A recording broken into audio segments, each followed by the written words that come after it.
Since 2008, Global X ETFs have been committed to empowering investors with unexplored intelligent solutions. Global X specializes in exchange-traded funds that offer exposure to the artificial intelligence ecosystem, including themes like data centers, robotics, semiconductors, and cloud computing. To learn more about Global X's entire suite of ETFs from covered calls, fixed income, emerging markets, and more, visit globalxetfs.com. Welcome to Animal Spirits with Michael and Ben. Michael was looking through some old blog posts. I have like a photographic memory for prior blog posts that I've done.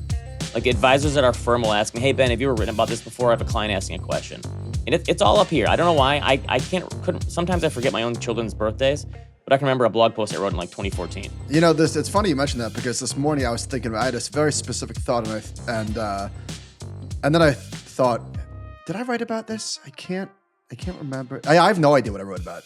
Yesterday, Jonathan asked me, "Hey, did you ever write about this topic?" And that topic I did know, but most of the times I don't remember. Here's the thing, though. If you can't remember, just write about it again, because most people forget, too. That's true. There's so much content consumed these days. Okay, so I wrote this in May of 2015, and I wrote, "Is this the top?" 2015. Seemed reasonable at the time. And so I did this whole chart about like the news and kind of what you've done, and I talked about how PIMCO details their new normal thesis. Remember, that was like 2010. Remember Mila Kunis? Yeah, Mila Kunis. By the way, I don't know if this is a cash to typo, stocks. but you called her Milas Kunis? Oh, that is a typo. I've Okay. never noticed that, all the way from 2015. One of my favorites is Henry Blodgett said U.S. stocks surge back towards bubble territory. That's 2010. Did Henry Blodgett start, is he reinvesting his dividends now? I don't know. Do you remember that? Do you remember that? My point. Do you remember that? Oh, yeah. So for the audience who doesn't remember that, Henry Blodgett was uber super duper bearish on the back of John Hussman. He was just passing along the message. And he said, expect a 50% crash. I'm not going to pull my money out. I'm going to stop reinvesting my dividends. Wow, what a hero. How much money do you think has been lost from people that read that article? He was cautiously optimistic. And our favorite one personally is when I'm sorry, that one really grinded my gears. That whatever a Grand Rapids hedges, take this to like 1,000 miles more. This is the I want to use the word, I'm not going to use the word, but this is wow. Our favorite one was there was a well-known perma bear on Twitter who people used to follow, and I don't know, I muted him 10 years ago. But in 2013, he said this market reeks of euphoria. My whole point is I remember having these discussions almost, a decade ago about how the stock market was running too hot, and I just think it's kind of hard to believe this is where we are. If you would have told us back then, not many people would have believed it. I wouldn't have believed it, and it's not to say that in 2015 we knew it was that we were in the midst of one of the greatest bull markets of all time. We didn't know. In fact, I was writing in 2015 that you should probably expect low returns. So hand up. However, the people that we're talking about that were bearish in 2013 have been literally saying the same shit for a decade plus. It's unbelievable. Yes, that's they're saying the same thing as if we forgot, bro. You've been saying this since 2013. Yes, the funniest one to me is always the market is manipulated by the Fed and government data is fake. To make they get things look long. Better. Fine, good, get long. Yes, but you've been bearish the whole time? Wait, what? I don't get it. So look at these returns from the NASDAQ 100 for the past 6-7 years. So this year the NASDAQ is up almost 20% again. Last year was up 55%. 2022 was down 33%. But then we have up 27% in 2021, up 49% in 2020, up 39% in 2019, barely down in 2018, and up 33% in 2017. I mean, these numbers look like the .com run. Yeah. In some way. I mean, you have the down years mixed in there, but they do in a lot of ways. And you bring this up all to say what? Is this the top? No, I just think you could keep asking this question and just never know how long things are going to run. That's the whole point, is that it mean reversion seems like it should be kicking in, but it seemed like it should have kicked in 10 years ago to some people as well. Yeah. We couldn't know. We couldn't know that earnings per share would grow whatever and that margins would remain elevated, and that we couldn't know. That's the whole point, is asking, is this the top, is the wrong question to ask. You're never going to know. So what's the right question? Do I have an asset allocation? Do I have an asset allocation in place that I can follow come hell or high water, regardless of what the stock market does? Amen. Fair? Yes. Okay. So, Ben, recent economic data especially the jobs report last week.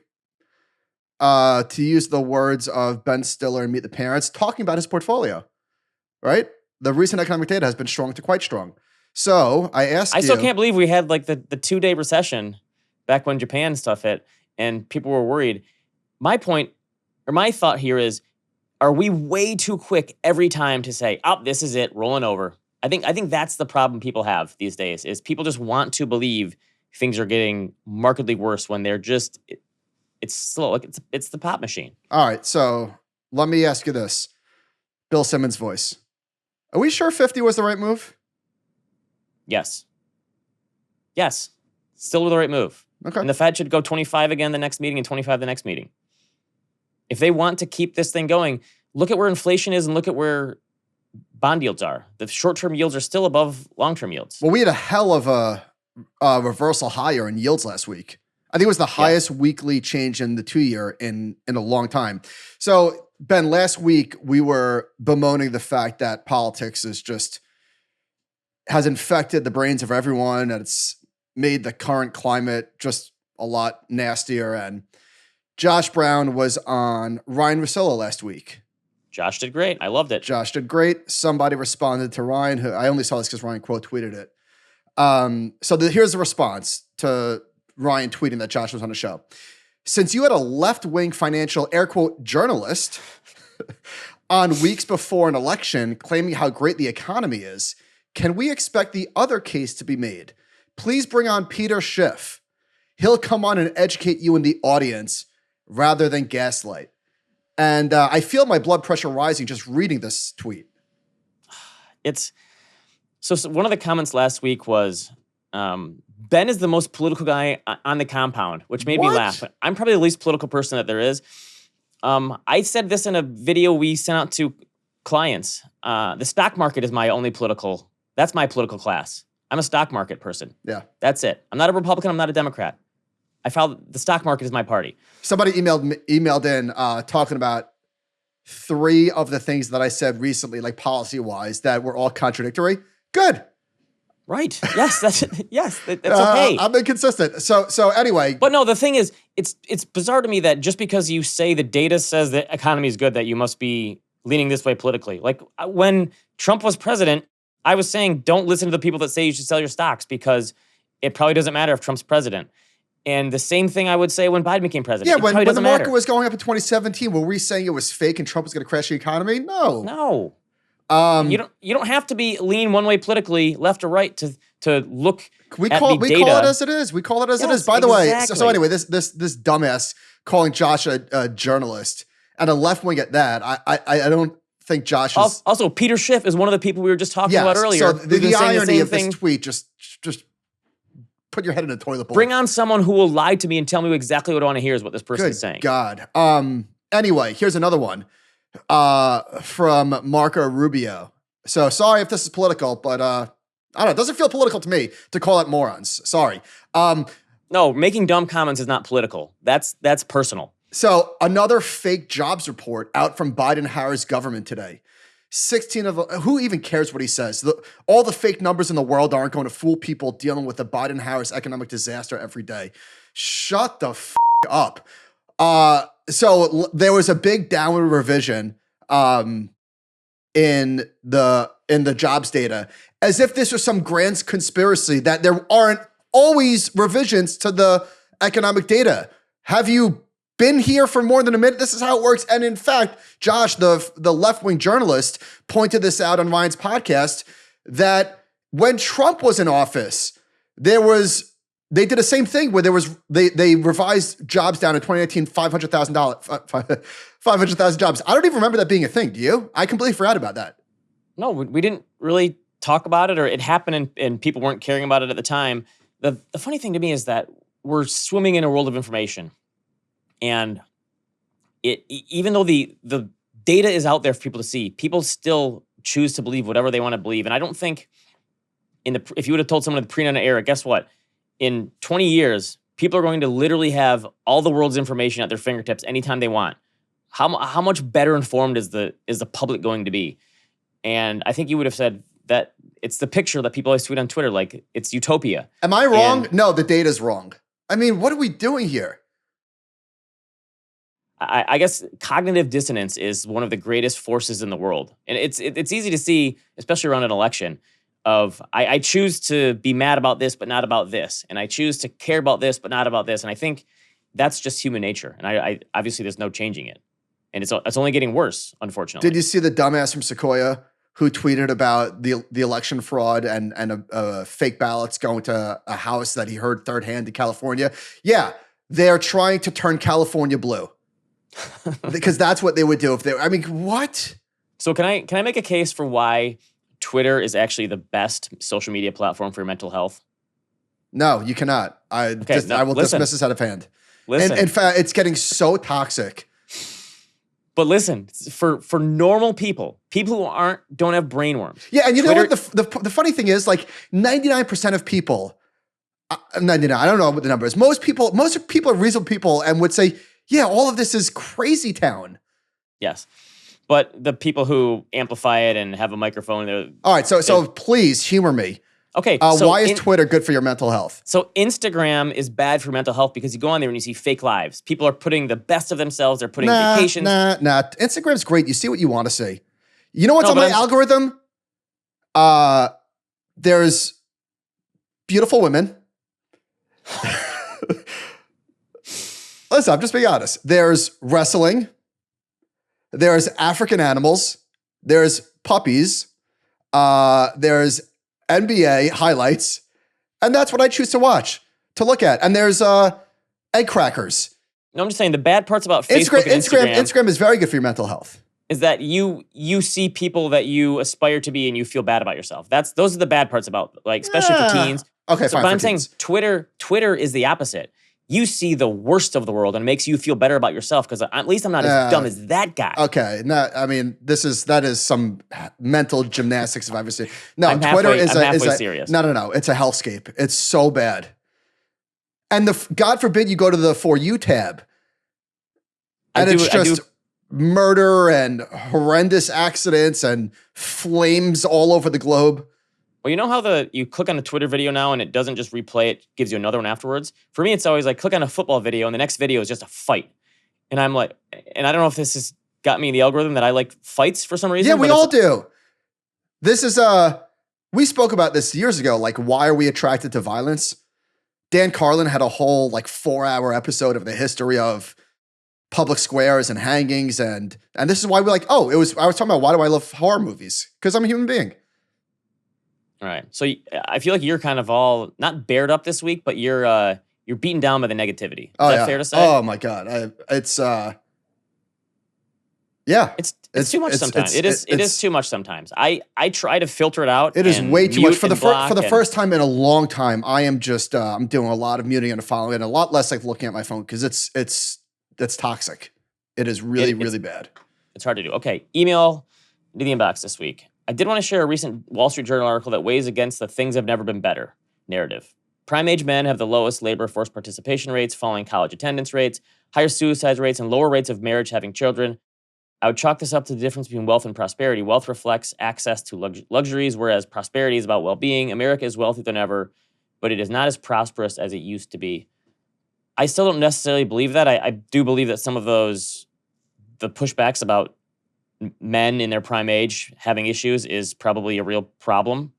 Well, I think one of the reasons for all the negativity, or they've fallen into the negativity trap. But yes, that's fair. I thought this was a good email, and I think that when we're talking about the economy and the market doing well, it's making a lot of assumptions. Of course, like the economy is great if you own assets, right? As it always is.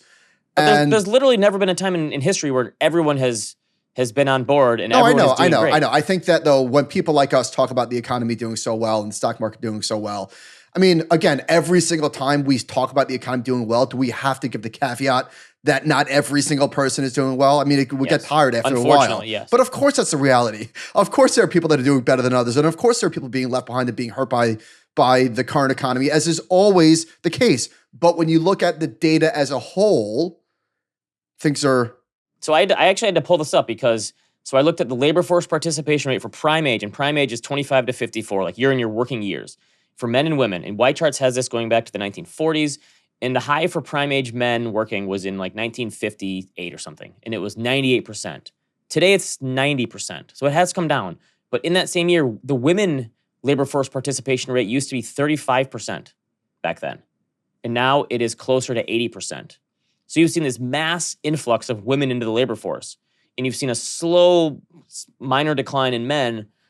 I think on a net basis, that's a huge win. And it's funny, some people say, well, the narrative is, well, we need to have dual income families now because it's so much harder to, but the data shows that the reason there are so many more women in the labor force now is because wages are actually higher.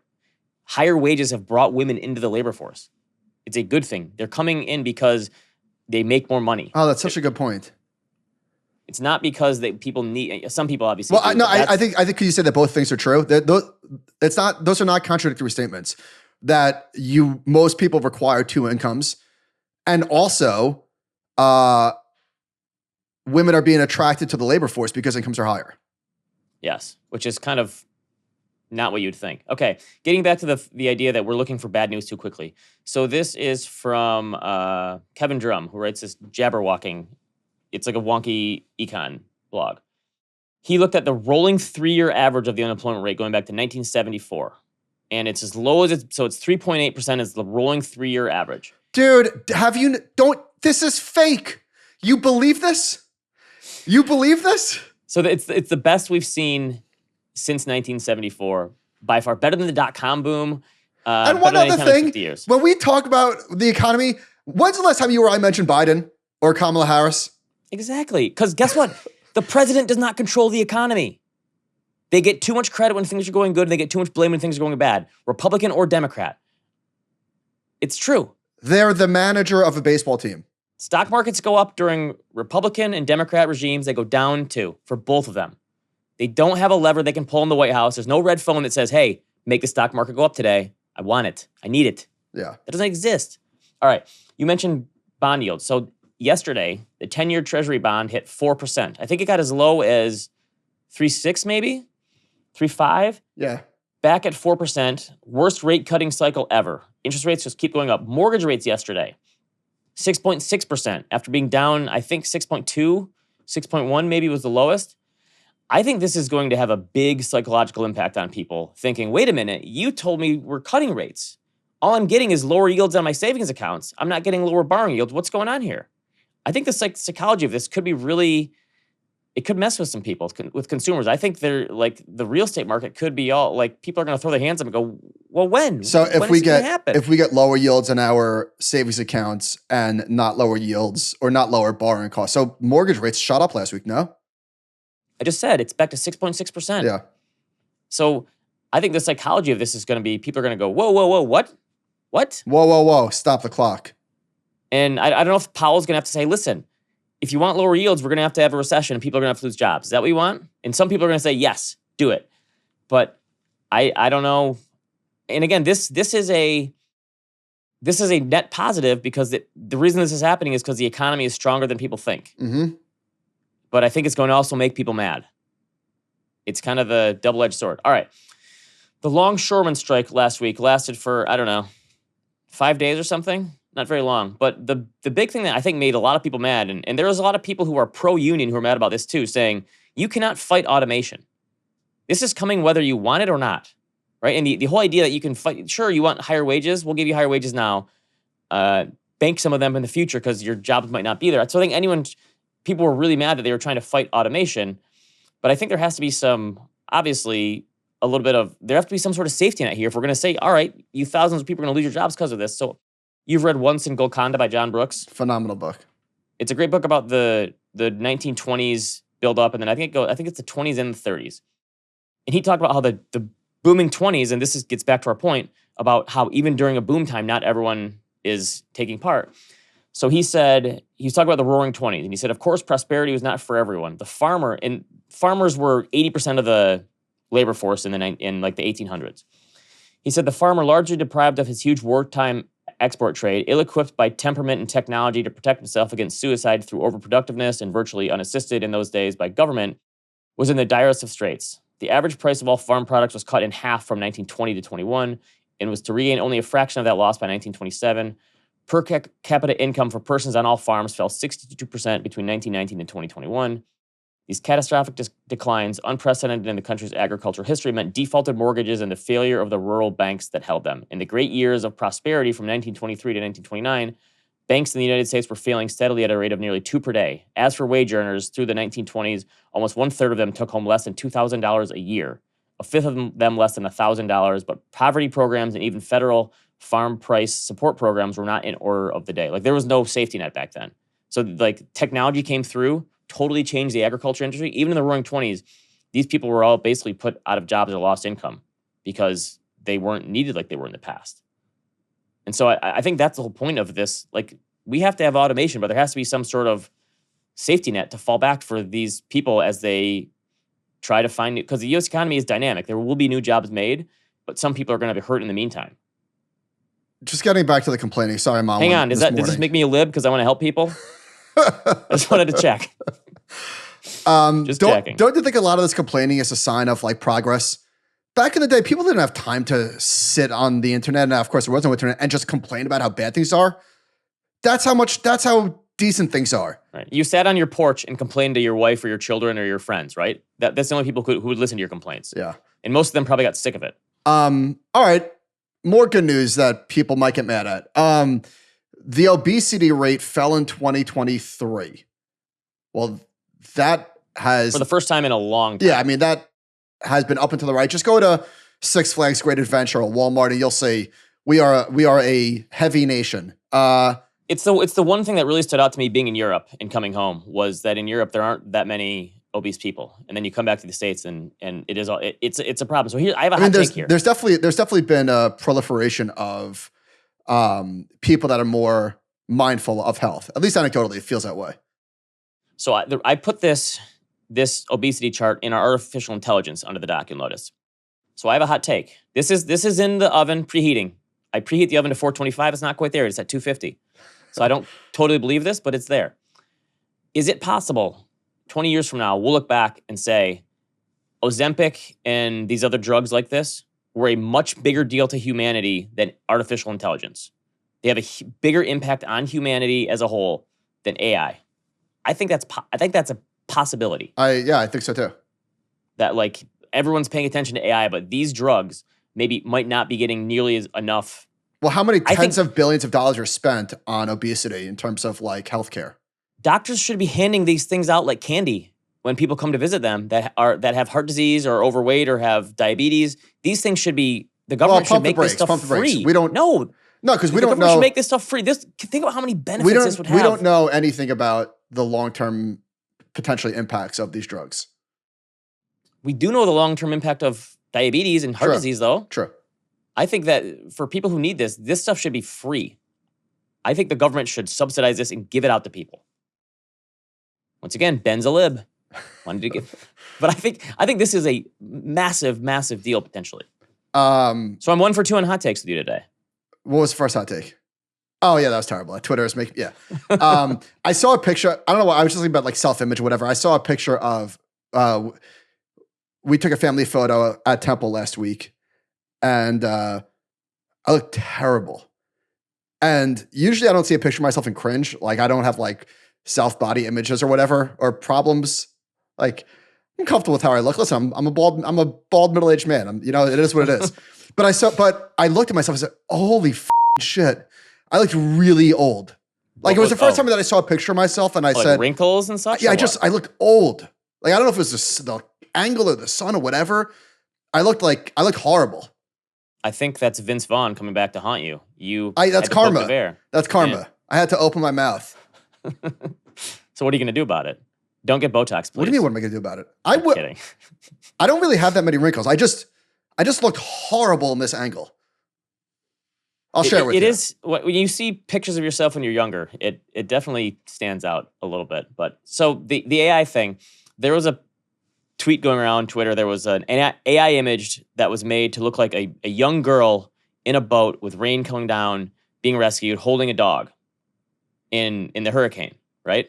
And it was a fake image. And I think you can kind of tell. But the whole point was this thing was screaming around Facebook, and all the baby boomers were saying, like, I can't believe this happened. Oh, my gosh. Mm-hmm. And just totally got by the AI. I keep coming back to the fact that AI is going to take so much money from people. Yeah, I wonder if there's going to be like some sort of like AI prevention software. And speaking of which, I woke up this morning to a Chase fraud alert. Somebody took my card and got Bonchon, which I'm a huge fan of, and Lyft. And was this you? No. Boom, new card, which is annoying. But how cool is it that fraud is so easily detected by the credit cards? Yeah, you don't have to. It doesn't take nearly as much time as it used to. Yeah. Another thing.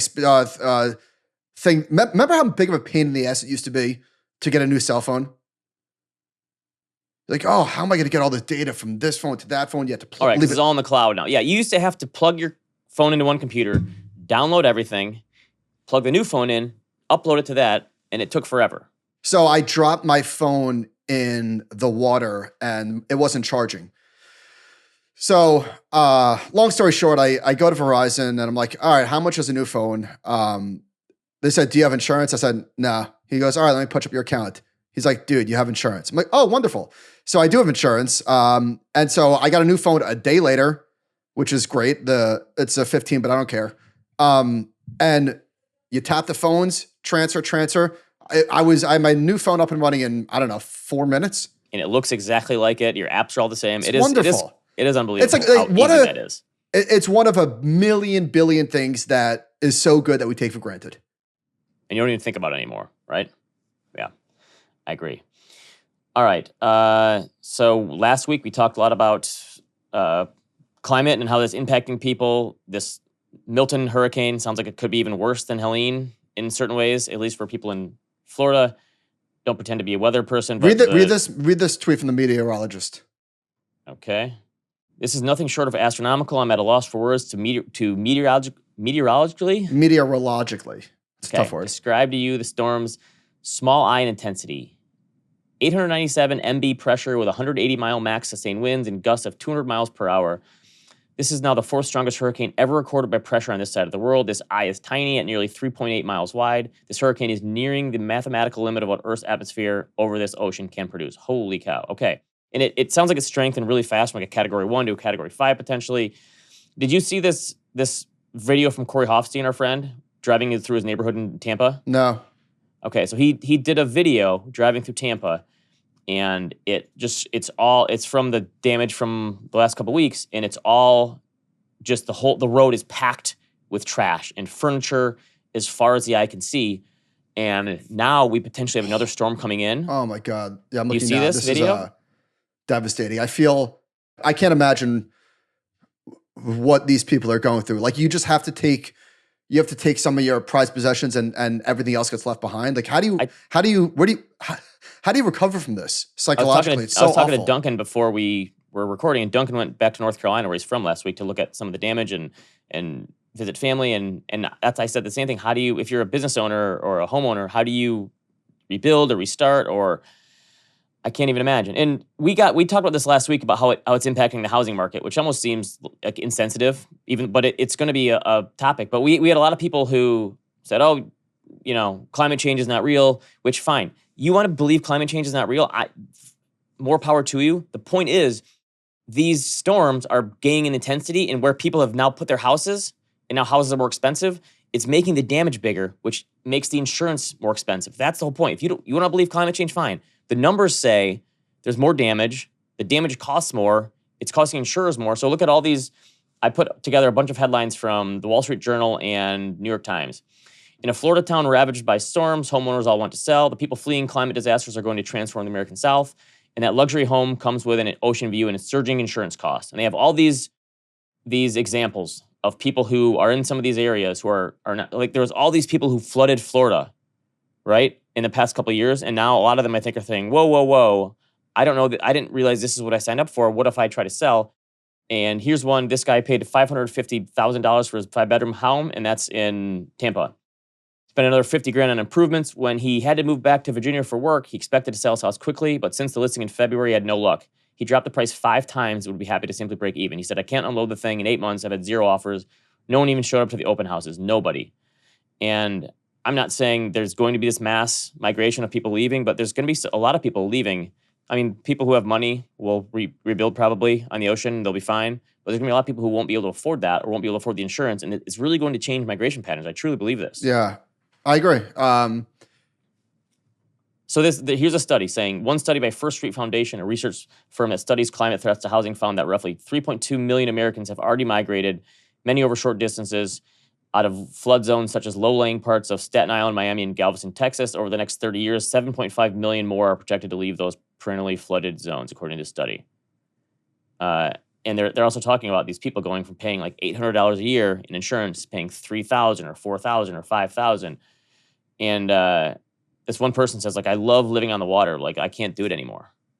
Yeah, these people are going through hell. It's really, really sad. But yeah, the fact that like there was already a big storm and now there's another one coming for people. Think about they can't clean the debris up fast enough. So that debris it's like shrapnel from a bomb or something. Like, I don't know how much worse that makes it, that all that debris is still sitting on the streets and then the storm's just going to throw it around again.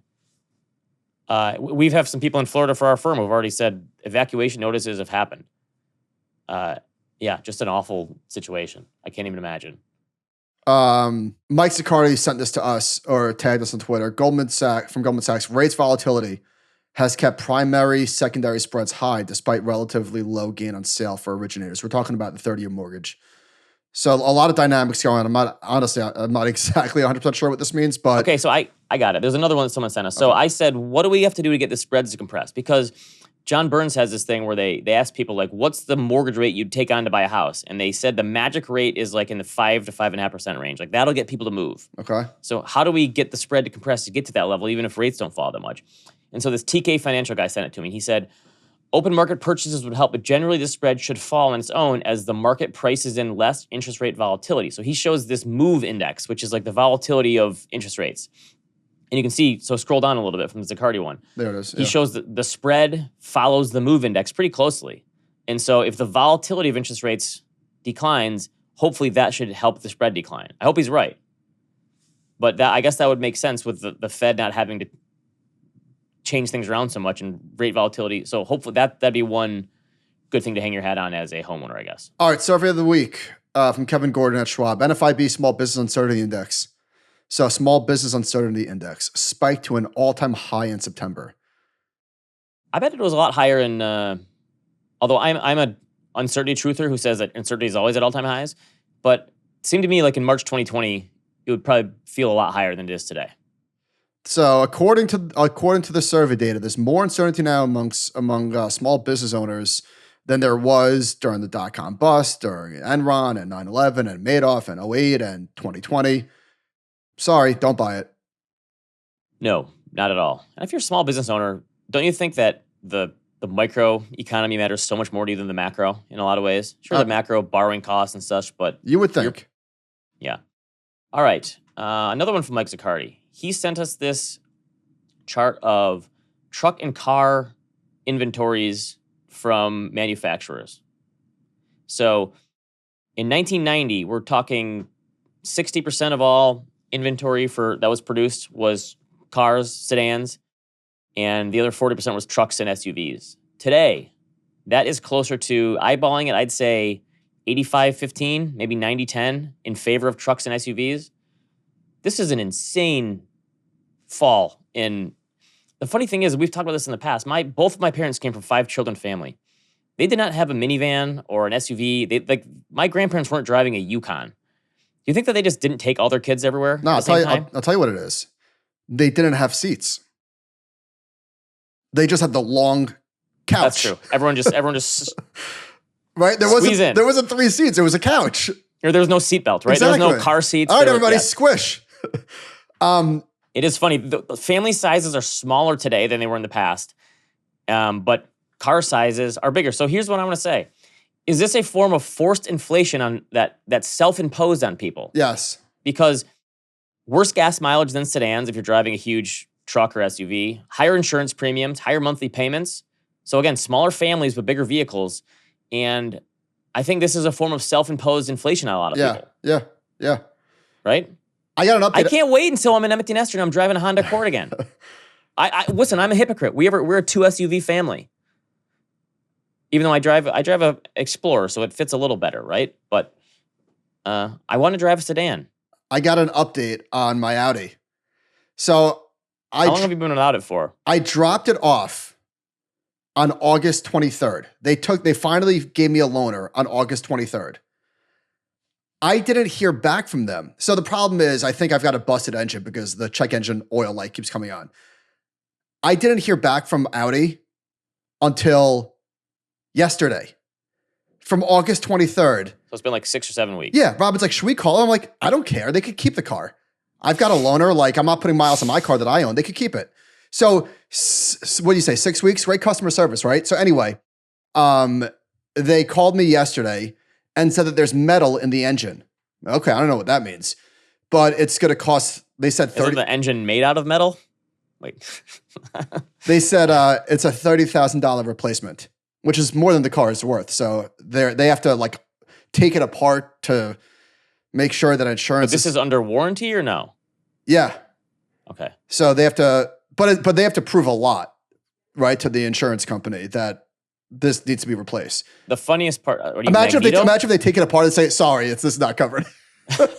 Are you Magneto? How do you get metal in an engine? Dude, I have no idea. All I know is one of the funniest comments we got. I can't remember who sent this to us, but someone said we were talking a couple weeks ago about the fact that new cars are so much nicer and better. But the funny thing is that your new car is always in the shop. My car's not new. It's from 2019. That's still pretty new. So I will never. I love the cars, but I will never, ever get another Audi. The customer service has been just a joke. Okay, if I was you, I'd go back to calling it Audi because they don't deserve. We're sorry that you can't have a loaner and yet that you have to pay for a rental car. Call Audi of America; they'll take care of you. Ring, Audi of America. Oh, I'm so sorry you have to deal with that. Please submit a bill for reimbursement. Submit a bill for reimbursement. Denied. So how did you finally get one? It took 7 weeks. It took 7 weeks for me to get a loaner. You should have put your car broker on it. He would have handled it in 3 days. Joke. I'm so annoyed. All right. Ben, did you know that apparently money does buy happiness? Remember that? This seems study? Seems to be one of the biggest changes in behavioral psychology in recent years, that all the studies are coming around to this now. There was a study that people had been referencing for years, probably us included, that there was a certain level, I think, where $75,000 was a threshold beyond which earning more money didn't make people happier. And this never really made sense, just intuitively. So now there's new studies that show that a big raise provides significant boost in happiness, even in household incomes of $500,000. So the bonuses and leaps and income high earners reap are so large that whatever. A few things here. Number one, of course, more money makes you happier because it's a sign of progress. Even if it's like not the money itself, even if you make more money than you could spend and you're comfortable and you're saving, you've got everything you want.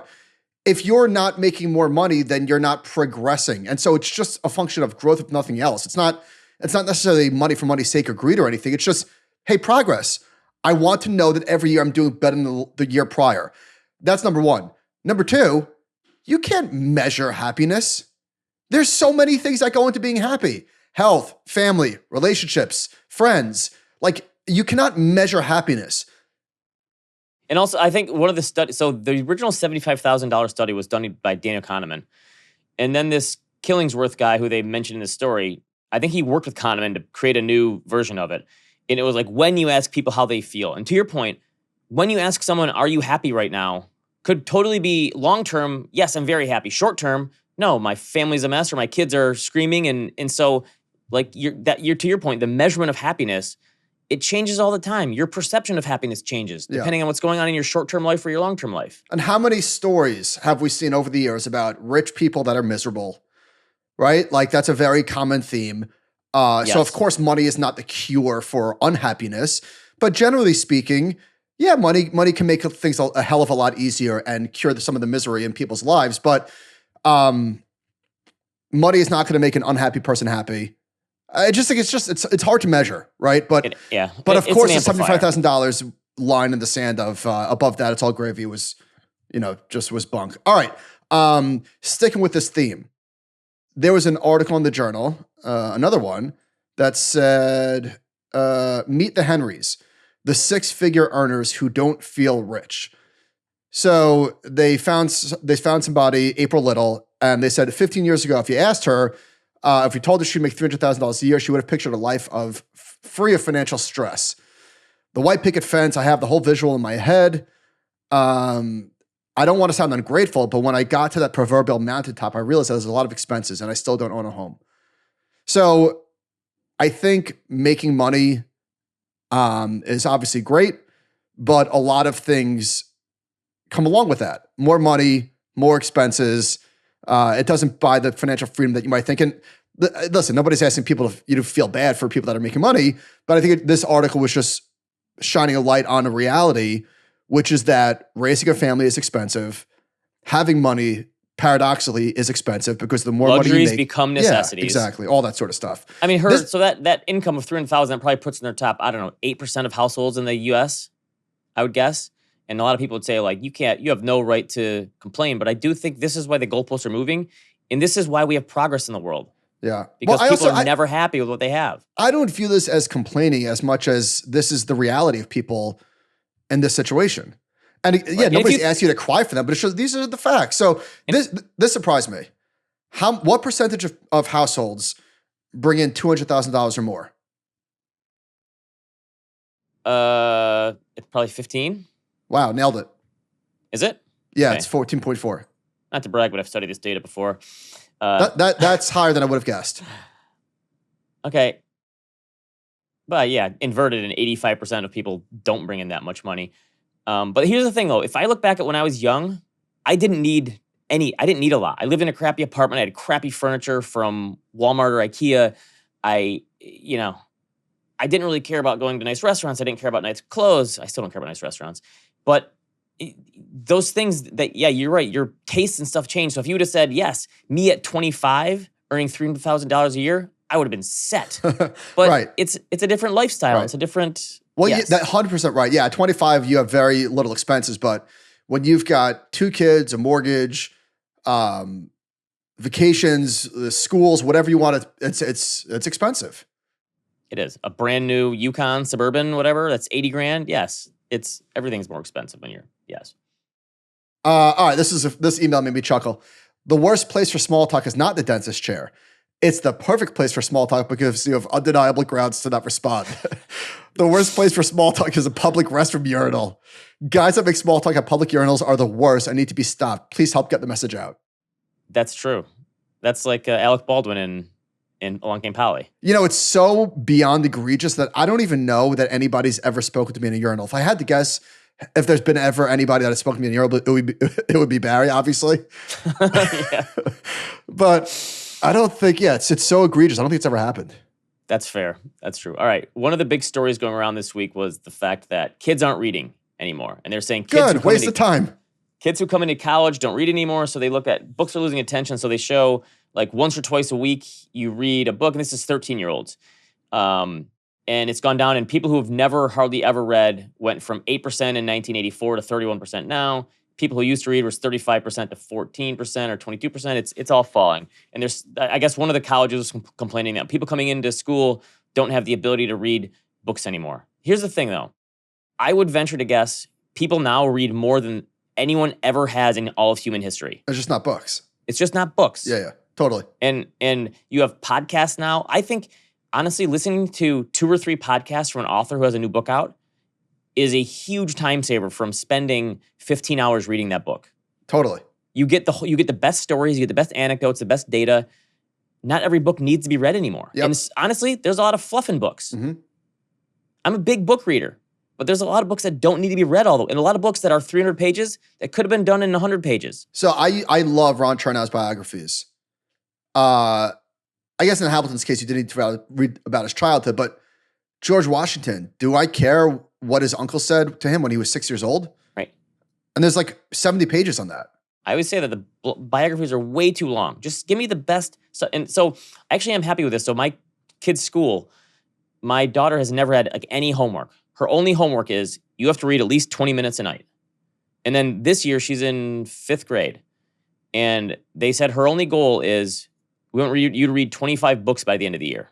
We don't care how long they are, but they have to be some in this category, some science fiction, some fiction, some historical, whatever. And so that's all her homework is reading. And it's great. It turned her into a reader way sooner than I never read a book until after college. Never. I don't think I finished one book in all of college. Like an actual sat down and read a book. And now I love reading, but it wasn't a thing for me either. Yeah. All right, we got a lot of feedback on hard-boiled eggs. Here's a tip for Michael. If you want to be able to peel hard-boiled eggs cleanly, try a different technique. Instead of boiling them, bring an inch of water to a boil in a pot with a steamer basket, and then add the eggs and steam them for 13 minutes. Remove the eggs and cool them off under cold water. I don't know why it works. Okay, turns out, obviously, I've got a hard-boiled egg steamer. There's a thing on Amazon that you could probably buy for $6 where it's a round thing. You are such a sucker for these kitchen things. Dude, it works. Although I guess I guess maybe it doesn't work. Do you have just a huge junk drawer of this stuff that you use like once a year? No, I use this twice a week. I'm always boiling eggs for my kids. But it's got 6 holes. You poke a hole in the bottom of the egg. You place them in the tray. You pour the water in. So I am steaming the eggs, and then I give it a ice bath. For whatever reason, it still doesn't peel as cleanly as I would like. Somebody said to me, put the egg in a jar with water and shake it violently, and that will peel it right off. I haven't. It does seem like the worst yet, part is you try to peel it off and you get like a million little tiny pieces of egg. Yeah, it's annoying. We got some over easy egg hacks too. So this is from Jordan on Twitter. Over easy egg hack: tent the pan with a lid. Easiest with a small pan. Whoa! Tent the pan? Yeah, like put it over top of it. So you put the lid on the pan as it's cooking. That way you don't actually need to flip it, and it's the easiest way to cook eggs because it traps the heat in there, I guess. You don't need to flip it. Because the flipping is the hardest part, I said. And he says source every morning. This is a guy who does it every morning. So But wait, I thought over easy eggs don't get flipped. Well, some people were saying, I guess you do need to flip it. Apparently you don't. I was asking. Is an over easy egg it's when the yolk is like runny, right? Right around it, yeah. Yeah. No, I don't flip it. You just turn the heat down. Yeah, that's what a lot of people said. Cook it slower. Yeah. Put a top on. Yeah. That's what I was trying to figure it out. All right, this was interesting, and I think this applies to a lot of things. I don't know that I have a great analogy, but here we go. It's the curse of the Michelin star. Somebody tracked the restaurants that opened in New York from 2000 to 2014, and he tracked restaurants that got a Michelin star versus those that did not. All told, 40% of restaurants awarded Michelin stars in 2005 to 2014 had closed by the end of 2019. So here's the deal. A Michelin star boosts publicity. The study found that Google search intensity rose by over a third, but that fame comes at a price. Being in the limelight raises diners' expectations. It brings in tourists from farther away, meaning guests' greater demands piles on new costs. The award puts a star-shaped target on the restaurant's back. Businesses they deal with, such as ingredients, suppliers, and landlords, use the opportunity to charge more. Chefs, too, want their salaries to reflect the accolade and are more likely to be poached by competitors. Food is not the only industry where awards are a mixed blessing. Like Michelin-starred chefs, superstar CEOs demand fatter pay packets and are more easily distracted, spending more time writing books and joining boards. In publishing, too, awards bring peril. Prize-winning books are reviewed more harshly. So anyway, sort of heavy lies a crown. Be careful what you wish for. Like success is not always a good thing. That's very interesting. I never would have thought that. I would have thought you get the Michelin star and now you're rolling in the money. Yeah. You know why else these restaurants fail? Portion sizes are way too small. You get like one little circle thing and then like a couple drizzles of the fancy stuff around it and then like one piece of garnish. That French restaurant that you and I went to, was that a Michelin star? Even if it wasn't. Oh, yeah. Was it? Yeah. What did we do? Ben and I went to. You asked for ketchup, and no, I didn't. You were joking. Okay. Horrendous. Just little portions, all not for us. I don't get it. Nope. We went to the Nick game and said, let's get a hot dog. It's more our speed. Yes. All right. So, story time. Ben, weekend activities are something I wasn't prepared for. As a parent to 2 young boys. It wasn't like this when we were growing up. I'm pretty sure in terms of like sports and what we had to do, I think I had a sport, and perhaps a birthday party here and there. Now I've got Kobe's flag football at 8 a.m.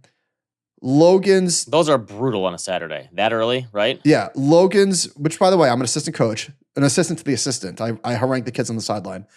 I've got which is totally necessary. Little boys at flag football are the worst. You need them. They just pull each other's flags. They're jumping on each other. They walk all over me. Let's be honest. They're not listening. So then we've got like Logan's soccer at 9, then Kobe's soccer at 10, then Logan's flag football at 11, then Kobe's baseball at 2. It's the entirety of the day. Now, the good news is I think for the most part, we have Sunday freeze except for birthday parties here and there. And if it sounds like I'm complaining, I'm not. I'm just, if you are pre-kids, just get ready. I was talking about this with one of our because your Saturday is about to be hijacked. You go through different cycles as a parent. So like the baby to toddler phase is just, it's almost like especially when they're a baby, like you're like, oh my gosh, it's only 10 a.m. What are we gonna do to fill the time? And now you graduated the phase where the time is all filled. Like we're and you have 3 kids, so I can't imagine. We don't have Sundays open anymore. We have soccer games on Sundays. We're in travel soccer now, so we're traveling all the way across the state to play teams in Detroit, and so we're driving far places now. So my weekends, yes, we're go. Same thing. I love it though. It's fun, but you're right. There's no relaxing. There's no sitting down. All right, I have a gym story. Go ahead. I know you're not a gym guy because you pay for a trainer over Zoom, and Not did you anymore. ever go to a gym? Not anymore. In fact, I don't know if you could tell, but I did some tricep extensions yesterday. I'm feeling a bit sore. And you're filling out your Daniel Jones jersey pretty good. Have you ever been a gym member before? I've gone to gyms my whole life, pretty much. I have never once in my entire existence paid for a gym membership, no. So I had a Gen Z run-in yesterday. And so I go to Planet Fitness, which I still don't understand. It's $10 a month. It's right by my office. Nice and easy. I go at lunchtime. And I walk in there, and it's kind of the cable cross bars and the squat racks are always hardest to get because there's not as many of them. What's a cable crossbar? Oh, you have the cable things that come down and you put handles on it. Yeah. So I walk in and it's open and I do the cable and I start doing my thing and I've got my AirPods in. I'm listening to a podcast. I'm doing them. And this Gen Z kid, this young girl walks up to me and goes, excuse me. And I stop and I'm in the middle of it and I said, yes. And she said, I was using this. And I said, oh, I walked up and no one was here. And she goes, well, I walked over to get some water in between sets and the water is at the far side of the gym. And I wanted to teach this girl a lesson and be like, listen, you can't leave a machine. You can't jump between machines. You're at a machine, you do your stuff, and then you go get water. I didn't say this. And she looked at me. It gave me the biggest eye roll I've ever seen in my life. The James Harden gif. She gave me one of those. And I kind of just said, okay, here, you can have it. I was going to teach her a lesson, but I just decided to be the bigger person and walk away.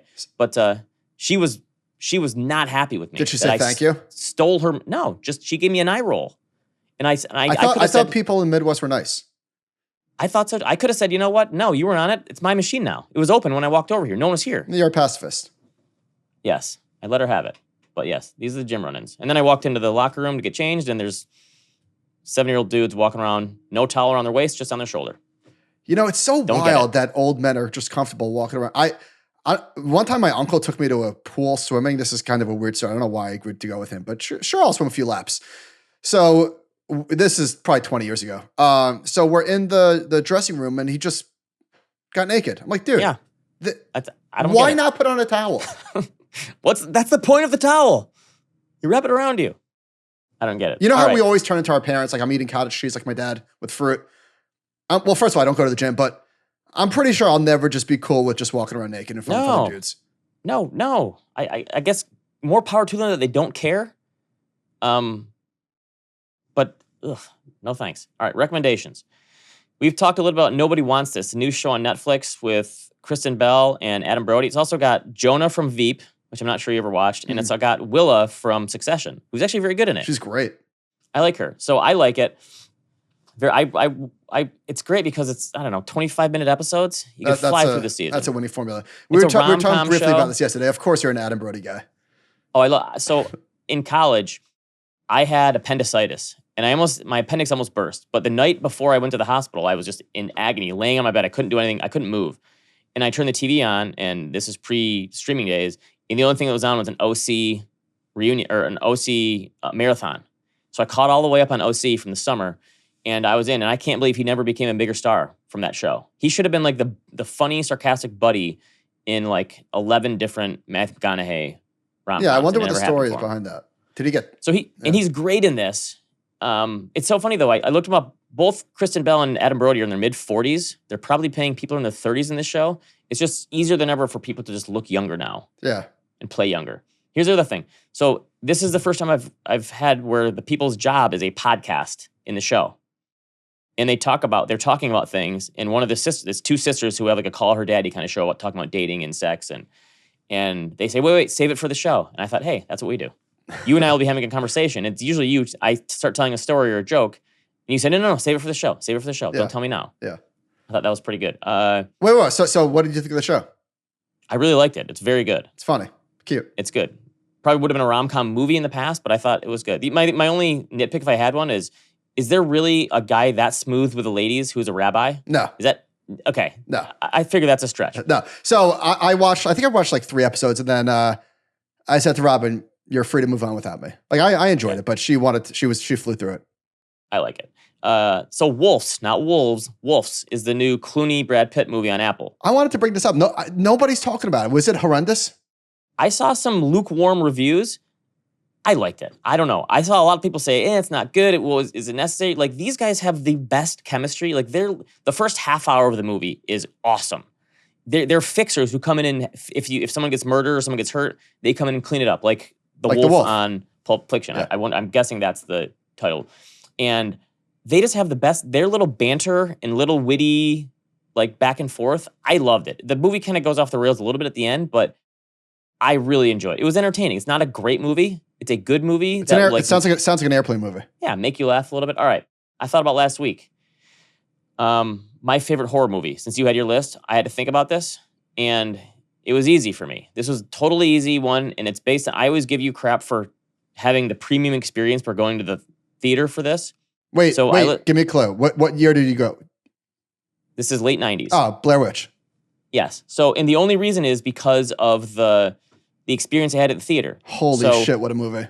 I went with 12 of friends. There was probably 6 girls, 6 guys. We were going into our senior year of high school, 1999.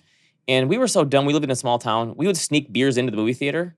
So the biggest thing I remember about this movie is one of my friends brought bottles of Bud Light into the movie theater. We'd put them in coats and pants, and he put it on the ground and it fell. And we were in the very back row. It was packed theater. The whole theater was full. And we could hear it rolling because it was a very quiet movie. And it rolled all the way to the front, didn't hit anyone's legs, and it broke at the front. And we kind of, who did that? You know what's so funny? Go ahead, finish your story. So they talked about this on the rewatchables for Blair Witch, and this was totally my experience. I didn't read, there was no blogs, there was no social media. All we saw was a preview. So going into it, we watched it, and it's a found footage thing, and it was the kind of movie where everyone in the theater had their jaw open.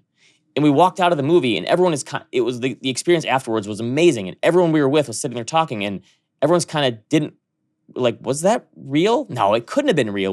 No one wanted to believe it, but people kind of wanted to believe, like, what if that was real? That's how naive we were back then, because we didn't know any better. They marketed it as if it were real. I was in summer camp, sleepaway camp, when I saw that movie, and coming back to the bunk, we were scared shitless. It's funny, I was talking with a couple of our colleagues last night about this movie. Have you rewatched it recently? So I had never rewatched it from the first time. I didn't want to see it again because I saw it in the theater and it was such a great experience. So I rewatched it. It's only an hour and 20 minutes. I rewatched it this past week, and it's really scary. Yeah, the last 20 minutes of the movie are ridiculous, but it honestly, it wasn't that good of a rewatch. It's not something I'd go out of my way to rewatch again. It was that one experience was it for me. So I saw it also in the last couple of years, and I think I'm good. Very, very scary movie. Okay, somebody emailed us. Michael seems to go to the movie theater a lot. What are the actual logistics of his trips? That's a good question. I'm a married father of 2 young kids myself, and I have no idea how he swings it. I'm assuming it's not a date night babysitter setup since a lot of the movies seem like indie horror flicks, correct? So how does he go solo after bedtime? Does Robin get her own solo nights also? Are there in-laws nearby? How does it work? Okay, good question. Valid question. My wife is a saint, is the short answer. So usually I go at between 7:30 and 8:30. That's the answer. I don't know. That's it. Okay. There's no magic. That's what I go, 7:30 to 8:30. So it's a dereliction of your fatherhood duties. Yeah. Robin's giving me the bath, putting the kids to bed, you you're know going what? to a movie. It's so easy putting the kids to bed. I say to her all the time, go out, I don't care. I can put the kids, I've never put the kids to bed. I do it all the time. Easy peasy. True. It gets easier the older they get. Because Robin has a lot of solo activities. She's going to dinner with the girls tomorrow. She has PTA. I love putting the kids to bed. Easy peasy, lemon squeezy. We have a very good division of duties. We don't bust each other's chops about if we're both very good with, I mean, I do a lot more than she does, but if you want to do this, go ahead. Okay. 2 recommendations, but before I get there, The Joker 2. My friend said, I assume you want to see The Joker? I said, no, I don't want to see The Joker. First of all, I didn't love the first one. No. I thought That's it was a bad taste in my mouth. Yeah, I thought it was I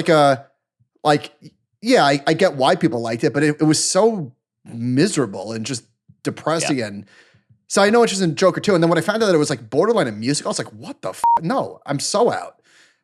So Scott Mendelson wrote, Joker cost $63 million and was sold as a model of against the grain comic book storytelling and budgeting. It was the most rate of return profitable big deal Marvel DC movie ever. That's The Joker. Right. Joker 2 cost a reported $190 million. So this massive decline qualifies as an enormous problem. So the movie bombed. DC just has had I don't know why it bombed. The Joker's a perma-bear. We're in a bull market. There's no way this movie would have done well in a bull market. Bear market, this movie would have done okay. We're in a bull market. But anyway, DC, just a decade of shit. I mean, there's been a few movies that worked, but for the most part, how much money went in and how much money came out? I bet they're way upside down. Anyhow, okay, I've got 2 recommendations. One is a movie called Humane. I don't know where I saw it or where did I see? Maybe a tweet. I can't remember. It's what's her name? Humane director. It's a Cronenberg. Oh, Jay Baruchel's in. I like that guy. You would like this movie, Ben. Caitlin Cronenberg, daughter of the famous director David Cronenberg, and brother of Brandon Cronenberg, who did a few Demented movies that I love. So Humane is a movie. But speaking of OC, what was the dad's name? Oh, Peter Gallagher? Peter Gallagher. That guy? So Peter Gallagher plays Sandy from the OC. He was good. Sandy plays a very wealthy news anchor in a sort of like post-apocalyptic world where there's a natural disaster and people have to volunteer to euthanize themselves for the betterment of the world. So it takes place in his house, and the 4 kids have to figure some shit out, and it was fun movie. Do they do like rock, paper, scissors to see who gets killed first? More or less. But I think you would enjoy it. I enjoyed it. 2 thumbs up from Michael. The next one, this is a borderline table pounder for me. This is how much I like this movie. It's called It's What's Inside.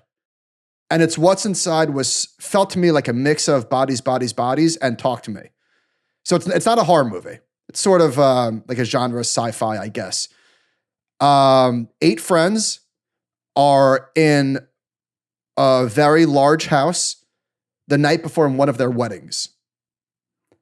And there's some backstory drama, as there always is. And then the plot of the movie is they start to switch bodies. There's a piece of technology that allows them to switch bodies. And things go off the rails, and it was quite good. It's called body swapping is a idea that will never get old. It's called It's What's Inside, and it was very good. Not a horror movie. So I think this will appeal to the broader audience. It's not a Michael movie type of thing, although it certainly is a Michael movie.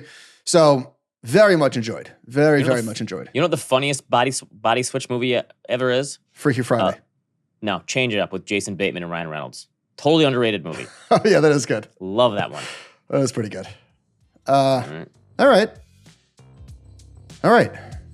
So Ben, I hope your hate mail about politics to Michael. I hope you enjoy Twitter for the rest of the week. If you're ever feeling down, I always say check Twitter.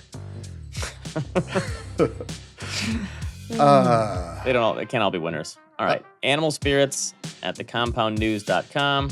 Thanks to the production team, as always. See you next time.